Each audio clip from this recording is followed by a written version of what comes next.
almost busted in Laredo, but for reasons that I'd rather not disclose. I smoke pot, and I like it a lot. Hi, this is Willie Nelson. I learned a long time ago that marijuana is a lot safer to use than alcohol. There's absolutely nothing wrong with the responsible use of marijuana by adults. It's time we stopped arresting and started respecting responsible marijuana smokers in America. And to learn what you can do to help, please contact NORML at www.norml.org or call toll-free at 888-67-NORML. The show was long and we were just sitting there, and we'd come to play and not just for the ride.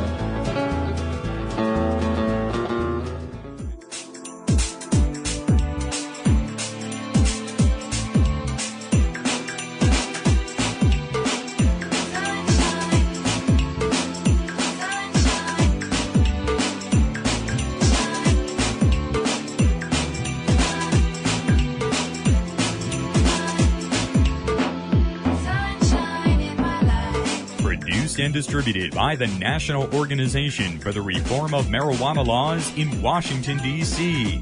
This is your daily audio stash, the growing truth about cannabis. Welcome to the most popular audio podcast regarding marijuana in all of America and all the world, featuring interviews with scientists, politicians, doctors, prohibition policy activists, regular cannabis consumers, musicians, and NORML staff and NORML's board of directors, along with music and comedy no other podcast can offer. You can always find out more about the show at our website, normalaudiostash.com. We're ending marijuana prohibition with education, one listener at a time.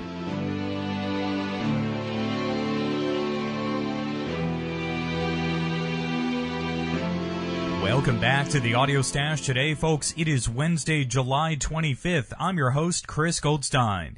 Take a moment to join us at NORML right now to help end marijuana prohibition in America. Legalization won't happen without your support, so make sure you join or donate today. Just visit NORML.org. It's a very important week here as the U.S. House of Representatives is geared to take up the Hinchy-Robacher Amendment debate. This amendment to the Commerce, Justice, and Science Appropriations Bill would stop funding the DEA from arresting and prosecuting patients in states that allow medical marijuana access. Make sure you get involved with the passage of the Hinchy-Robacher Amendment this year. Contact your local congressional representative today, right now. We have links to do so right up at normalaudiostash.com. Really, folks, it's the most effective way to promote reform is to contact your elected officials. Contact your congressional rep right now with links we have at normalaudiostash.com and urge them to pass the Hinchy-Robacher Amendment. Yesterday on the program, we spoke with the bill's co-sponsor, Maurice Hinchey of New York. Today, the other co-sponsor of the bill, Congressman Dana Rohrabacher of California, joins us today.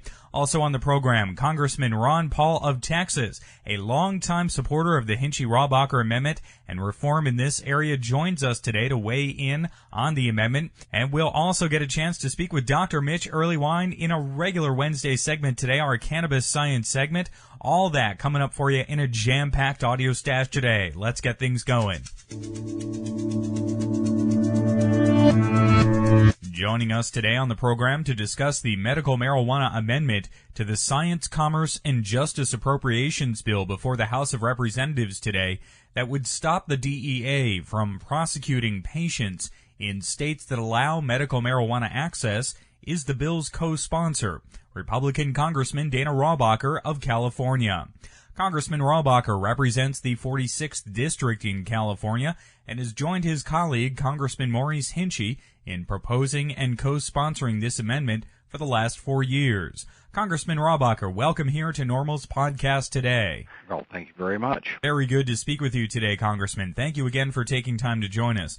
This amendment received record support last year and could receive even more support this year. Let me ask, what prompted you to co-sponsor this amendment and seek this type of appropriations reform? Common sense. It's just common sense that people who are sick and their doctor believes they need medical treatment of some kind, and that the doctor is willing to issue a prescription. It's common sense that if the local people of an area, either of a state or locality, believe that that should not be a crime and that a doctor should be able to prescribe marijuana as a medicine for people who are going through operations and such, it's common sense that they be permitted to do so and that the federal government not waste limited resources in interfering. And in your district in California and across the state of California, there has been a lot of DEA activity in regards to medical marijuana. Is that something that has kept you involved with this amendment, seeing firsthand that DEA activity that is just so detrimental to patients? Well, whenever you get the government involved in areas that it shouldn't be in, you see abuse of power and people acting arrogantly and people being run over in a roughshod manner, and that's basically what's happening here. You people of California voted very overwhelmingly. I mean, it was a very solid majority to permit doctors to prescribe marijuana for medical purposes, and as long as they're doing it with a prescription, and to have the federal government just step in and try to interfere with the rights of the people to make criminal law leads to the type of abuses that have where you see prosecutors and other people and government officials like with the DEA acting in an arrogant fashion with local officials, because the local officials represent the will of the people. And do you think it could be difficult for your colleagues in Congress to fully understand this issue if they come from states that don't allow medical cannabis access yet? Those of us who live in states where the public in a very solid majority, if not an overwhelming majority, voted to make the medical use of marijuana legal, we have a tendency to understand that better because we can see that that's the will of the people. And those of us who study the law know that our founding fathers had every intention to leaving criminal matters and the criminalization of things to be left at the local and state level and not to be handled by the federal government. So both in terms of practicality, in terms of if you are someone who comes from one of those states, or if you're just someone who studies history, you know that something's screwy, and when you use the DEA to enforce a criminal law that the local people don't want to be an illegal act. And Congressman Rohrabacher, Congressman Paul and Congressman Hinchey both mentioned the states' rights issue in all of this as well. I have to ask, do you think that medical marijuana has become an important states' rights topic of our era right now? I think that medical marijuana is something that should cause people on the left and the right to take a look at what they really believe philosophically. And many people on the left think in terms of having the federal government have awesome power to protect us. And people on the right claim that they want to have a decentralized government and that states' rights, etc. Well, in this case, people should take a look, and this is a very practical issue that's facing us. How does that fit into your perspective? And I happen to be very comfortable with that philosophical introspection on what this issue means to me as a person who's guided by his ideals. And we should let local government and state government handle criminal issues, and the federal government should not supersede those issues. And should this amendment pass this session, do you think in some way it could make state governors more at ease with allowing medical access programs in their states? Well, I think Governor Schwarzenegger was against medical marijuana for the reason that he felt that this was going to lead to problems with the federal government, who would come in and give problems to doctors and other people who were taking heed at the local laws rather than at the federal law. But look, I mean, who are we supposed to be representing here? We're supposed to be representing the people of the United States, and especially those people who we represent in our various districts in California, and the people have spoken very clearly. If someone is going through medical problems, that person should be permitted to use marijuana if it's prescribed by a medical doctor, and the federal government should just butt out. Righto. And co-sponsoring this amendment, Congressman, what have been some of the surprises along the way for you, especially in discussions of medical marijuana with some of your colleagues there in the U.S. House of Representatives? Well, the thing that surprised me the most is that how many conservative Republicans actually agree with the proposition that the federal government shouldn't be in here outlawing medical purposes of marijuana. Most, even the conservative Republicans, realize that if the local people want it to be legal and doctors will prescribe it, that it is nonsensical for the federal government to interfere with that. So I was expecting a lot more resistance from conservative Republicans, and actually I don't think I've ever had one complain about that. And and again, maybe the other thing that's a little bit, as they say, the world turned tipsy-turvy in terms of philosophically, is you do have a lot of people who are from the left who believe that the federal government should have all kinds of powers to protect people, and here they're getting a good dose of what happens when the federal government goes out to protect you, even when you don't want that protection. And so I think that it should be this should be a learning experience for both liberals and conservatives. And finally today, what do you think the public will take away from hearing this type of debate on the House floor? Well, I appreciate the fact that this is one of those issues that's going to reflect, I believe, the democratic nature of our society, and that is people who are actively participating in our society will have an influence on the policies of our government. And if you don't get active, you don't have that influence. And I think that the activity levels at the grassroots level is pushing this issue. And as an American who believes in this type of free and democratic process that we have, I think it shows you that in the long run, if you work hard, our system works. Righto. Well, Congressman Rohrabacher, I want to again express our thanks for taking time to join us here today on the podcast, and I look forward to speaking with you again in the future. Thank you. Congressman Dana Rohrabacher represents the 46th District in California and is co-sponsoring a medical marijuana amendment to the Science, Commerce, and Justice Appropriations Bill before the House of Representatives today. Make sure you take action and contact your local congressional rep and ask them to vote in favor of the Hinchy-Rohrabacher amendment.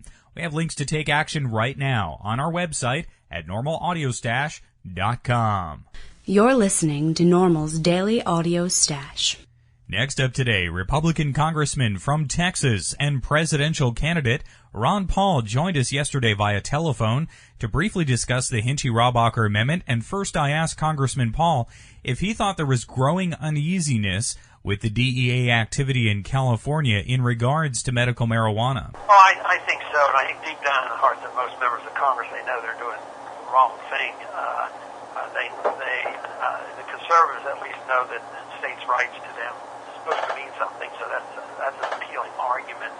And I think when we talk about a little bit of compassion for people who are suffering, to be allowed to use something which is legal in a state has a moral argument that is hard for them to be comfortable with. They stick by this is mainly out of fear. They think that they're going to lose the next election. They'll think they're soft on drugs, and they just go on, and they feel very intimidated by 30 years of propaganda, on this war on drugs. And Congressman Paul, is that propaganda starting to perhaps lose out to the reality of patients coming out to Capitol Hill, meeting with their congressional representatives on the issue of medical marijuana access? Well, I think there's progress, but I still think so many members of Congress are still intimidated. But it doesn't mean that they won't change. I think sometimes these things come all of a sudden. People will all of a sudden wake up, and there'll be a few more, and then they feel comfortable, and then they will change it. But when that time comes, I just don't know. We saw those letters go out from the DEA to medical marijuana dispensaries in Los Angeles last week. Congressman, do you think in some ways the DEA is seeing the writing on the wall here with this amendment, and they're trying to intimidate the medical access program while they still can? Yeah, it's such a shame. You think of all the other problems that we face in our country and some of the violence that's going on and problems with border control and national security and all these things, and they're worrying about somebody smoking marijuana for health reasons. It just seems like our energies are so, exhausted from doing things that we shouldn't be doing. Congressman and presidential candidate Ron Paul joined us briefly yesterday to discuss the Hinchy-Robacher amendment via telephone. We have links to Congressman Paul's 2 previous interviews this year right here on the program, up on our website at normalaudiostash.com. Make sure you get involved with the passage of the Hinchy-Robacher amendment right now. Visit the Take Action Center on NORML's website and contact your local congressional rep. We have links right on our website at normalaudiostash.com.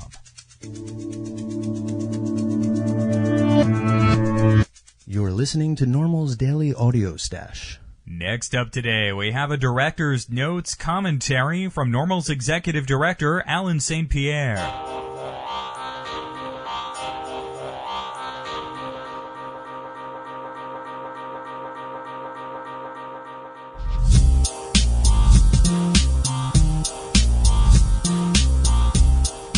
Anyone who has traveled America extensively, and most especially if you're close to marijuana-related culture, it would be near impossible to miss both the great East versus West divide in our country regarding marijuana prohibition and the marijuana migration of sorts, both of which have the potential to help end the national prohibition of marijuana in our lifetimes.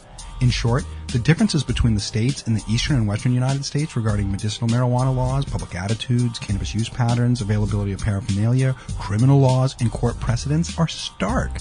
While the eastern seaboard has pockets of decriminalized states, in effect, many of the states ignore their ability to charge adults caught by police with minor amounts of marijuana under decriminalization statutes. States such as Ohio, North Carolina, and most surprisingly, and racially biased, New York.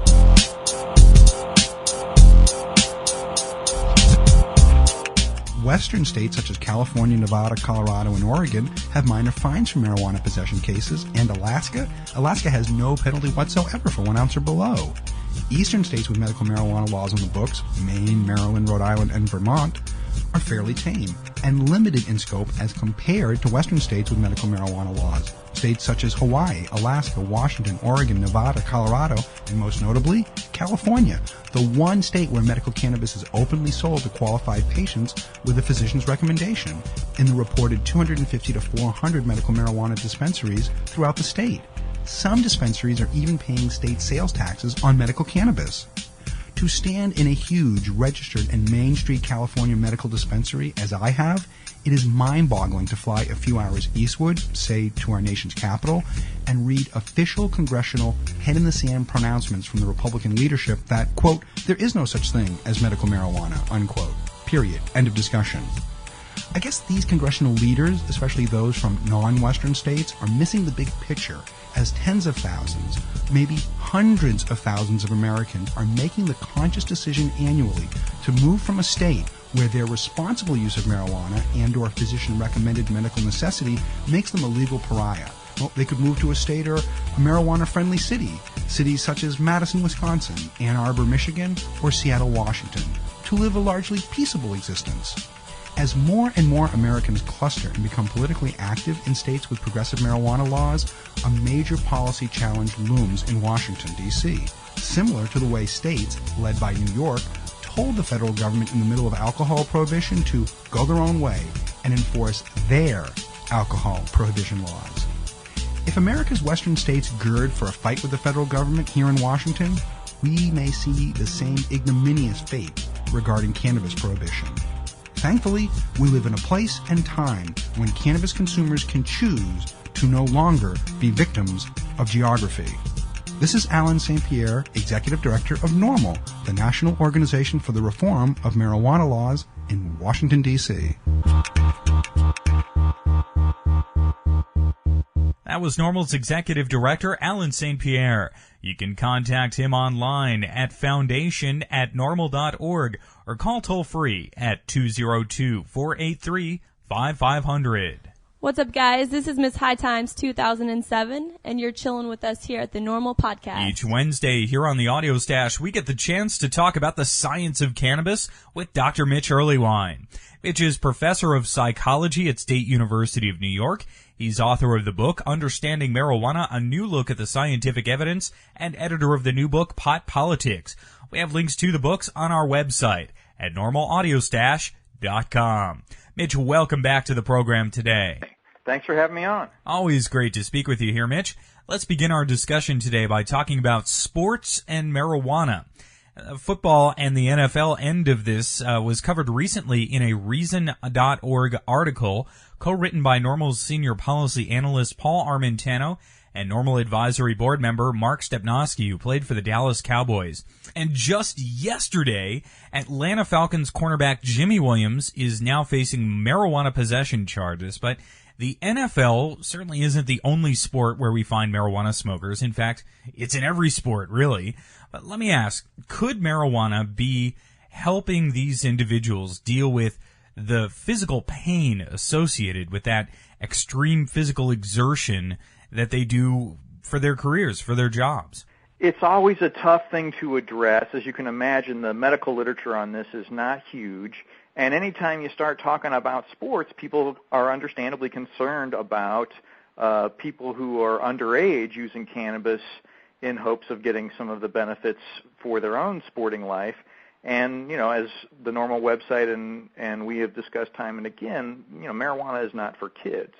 Why would athletes use this? Well, in fact, a third of America has used it, so why wouldn't they as well? But a number of different magazines and sports-related publications have approached me on this in the past. The anti-inflammatory properties of marijuana are extremely well known, and a lot of sports tend to lead to injuries that are related to inflammation. People who are in the sliding sports, if you will, based on some data that came out of France, suggest that some of the attentional enhancing qualities of marijuana seems to provide them with at least a sense that they're doing better. So I was interviewed by a big competitive skiing magazine about this issue, and apparently they claim that their ability to focus and to sort of go with the flow, if you will, is improved on this. I find this something that's probably just their subjective impression, and we have no data showing, oh yes, it's better under these circumstances than drug-free. And so I can't say I advocate this at all, but that seems to be the belief of a number of athletes who use cannabis.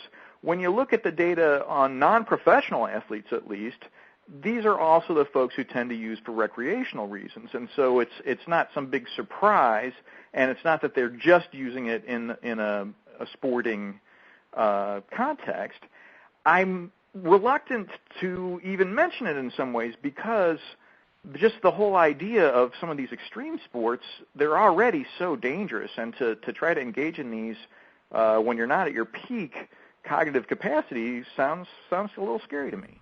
And we know games like football require a lot of intelligence and quick thinking on the part of the players who are on the field, so being high during a game is certainly not the best idea. Even offensive linemen, who are often treated as if they are not, the most cerebral guys on the field, have very complicated decisions to make extremely rapidly on any individual play just to avoid injury, never mind doing a good job. And when you got a 300-pound person flying at you at top speed, that's going to take a little bit of thought. And so, of course, we want to make sure everybody's at their peak under those kinds of circumstances.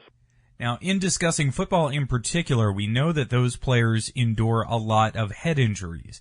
Even with the helmets and protection, there is, contact head banging going on sort of throughout the game. Could marijuana help with that type of head injury in particular? Well, it's interesting because there is some laboratory data suggesting that, the cannabinoids have these neuroprotective factors that maybe they can help minimize sort of brain-related problems, but it's when they're applied almost immediately after the injury.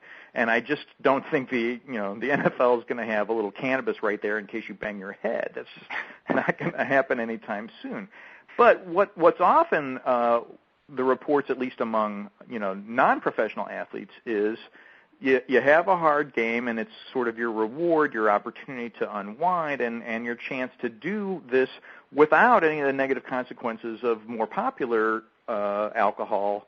And certainly you don't want something like nicotine or caffeine. The stimulants aren't going to be at all relaxing. And so here's an opportunity to, especially if you vaporize, have something that's got really no negative consequences, isn't going to give you a hangover or anything like that as far as recovery is concerned, and can still give you an opportunity to kind of take your mind off the game and just sort of recover in what would be as comfortable a setting as possible. Now, many players take over-the-counter pain medication like ibuprofen or acetaminophen, not just in the NFL, but many sports, while they are playing, and that's not viewed as any enhancement. But if there are players of any sport using marijuana during a competition, Mitch, could it be viewed in any way as a performance-enhancing drug per se, or is it more like that ibuprofen? It seems unlikely when you think about both the cognitive effects and some of the non-cognitive ones. My stereotype of performance-enhancing drugs is steroids, right? Here's something that has literally tons of negative consequences that is, definitely inappropriate. We would like to have the sport be something that anyone can engage in and compete in without having to risk their health. Well, what are the negative consequences or performance-enhancing properties of cannabis? I honestly can't point to one that would be a big advantage. The skiers who I've talked to say, well, I'm more willing to sort of go for it or take these risks. I don't feel like that's necessarily a plus as far as just risk for injury is concerned. And the idea that this is somehow motivating or a stimulant in any way, the way some drugs that are used for, say, endurance sports, doesn't make any sense either. So I just don't see this as a drug that an Olympic committee should be all freaked out about. And in truth, I mean, it just doesn't have the negative consequences of the drugs that seem to be the more reasonable targets of these kind of competitive sport concerns. Now let's talk about marijuana smoking after the game or after the race. Many athletes complain of insomnia before or after a game or competition and trying to mentally deal with the intense interactions they have. Could marijuana help professional athletes sort of psychologically in that regard? Well, both THC and cannabidiol have shown some pretty impressive improvement of symptoms of insomnia, so that would certainly seem to make sense. There are literally hundreds of insomnia drugs available, but a lot of them are extremely dehydrating, which is going to really work against you as an athlete, and a lot of them end up making you kind of groggy in the morning, whereas an experienced cannabis user can sort of moderate the dose much more readily, whereas it's tougher to break these pills into the exact size you want. And I could see a big advantage for folks who want to get to sleep rapidly but don't want to wake up groggy and dehydrated, that marijuana would really be a big plus for that. Now, every league is different. The NBA, for example, doesn't suspend players from games because of marijuana possession or testing positive for THC. But in states that do allow medical marijuana access, is there some sense here that athletes could use this type of therapy, cannabis therapy, in lieu of other pain medications? Unfortunately, everybody is so different. There's no way to know except on this sort of idiographic basis. Let each individual try the various medications available to see which ones work best for him or her. I feel like, particularly with medical cannabis, because the toxicity is so low compared to, say, the opiate drugs, and the addictiveness is markedly lower than, say, Vicodin or OxyContin or any of those other ones. And when you meet, professional athletes who run into problems with those kinds of opiate drugs, you can't help but wish there was some other way for them to, get the pain relief they need without the risk of this kind of addiction.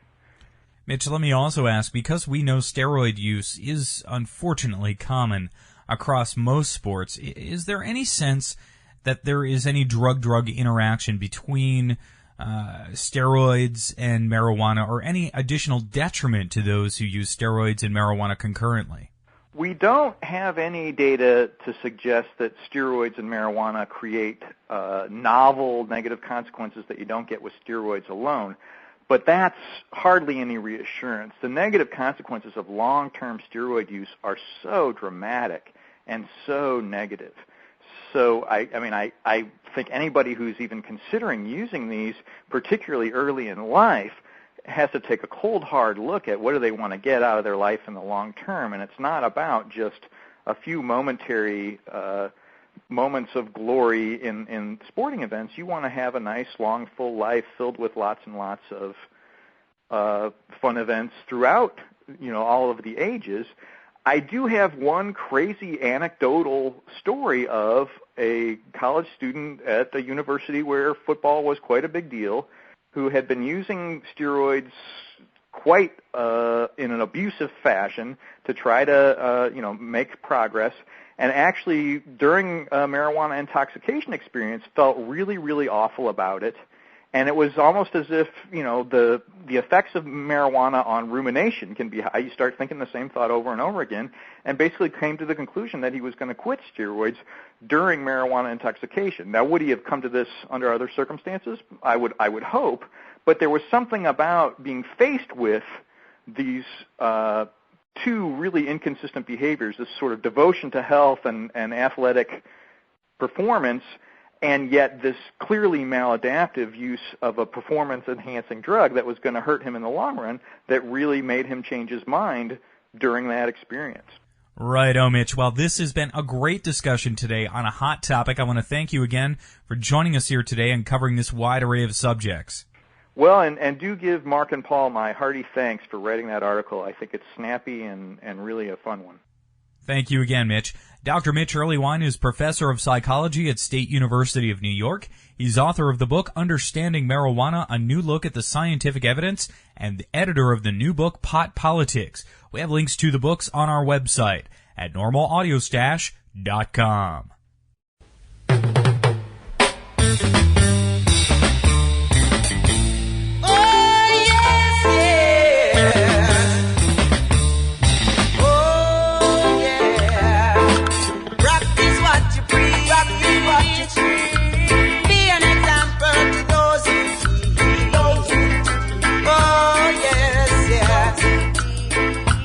Don't go all about.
That was some fine music found at podshow.com. We have links to all the artists at normalaudiostash.com.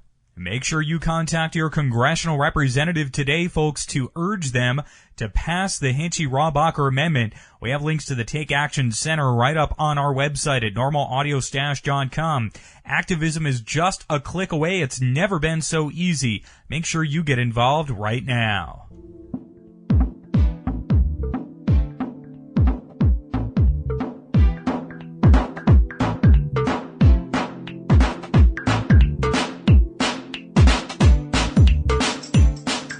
Listening to NORML's Daily Audio Stash, the growing truth about cannabis. Make sure you visit our website at normalaudiostash.com. That's NORMLAUDIOSTASH.com for more information about every day's show. I'm your host, Chris Goldstein. Thanks for listening today. See you at 4:20 tomorrow.